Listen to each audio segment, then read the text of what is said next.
What's up, everybody? You know, I was watching videos of myself last night just trying to gain some ideas, and I always notice that I dance before it goes live, so here I am dancing again before it goes live. Just a funny thought.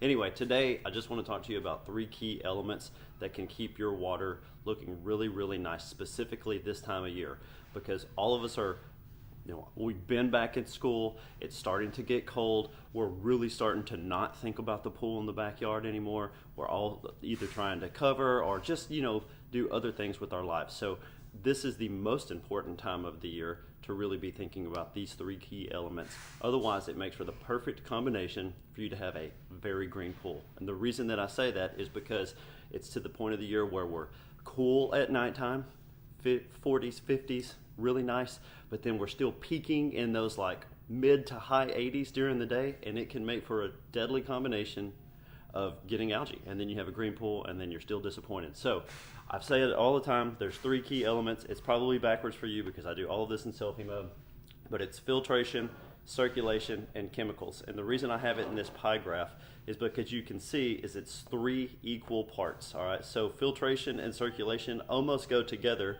hi Tyann, as you have to have the filter on for it to be running. So your pumps are on to, for it to filter. And circulation is also part of that same thing. So your pumps have to be running.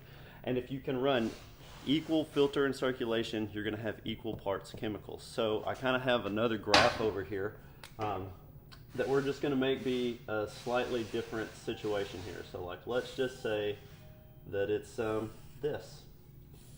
So a lot of times during the winter, everyone starts to get to be thinking about like, I'm gonna cut my times down, it's not 100 degrees anymore, I don't have to be running for a really long time.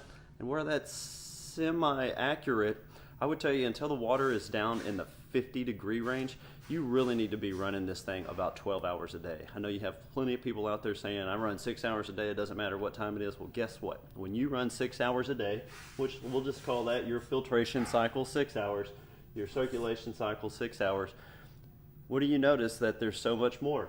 It's your chemicals. You have to put a ton of chemicals in for the water to still stay really nice. So think of all of this as a pie graph. Right now, at this point in time, we need 12 hours of filtration, 12 hours of circulation, which is going to give us this graph of still an equal balance of chemicals, filtration, and circulation. Otherwise, you can barely run it all. Guys, we don't even need equipment to run, like at all. We've taken care of pools for tons of years, no equipment whatsoever. And you know what you have to do to have perfect water? You just put your hand right over here and it all turns to chemicals. So you don't even need this. But if you do, you can have this nice equal thing, everything's gonna work out just great. So right now, just remember you still have a pool. Make sure it's not running barely any hours. Go out there and start emptying the baskets because the leaves are falling, and if they're not falling in your yard yet, it's going to be very, very soon. So leaves are falling, empty those baskets. Let's make sure that we're still getting the appropriate amount of chemicals in. We're still running appropriately, and everything's going to be great, and you're not going to have to worry a whole lot. And either way, we're here to help. So have a great day. We want to help you, and run your pool.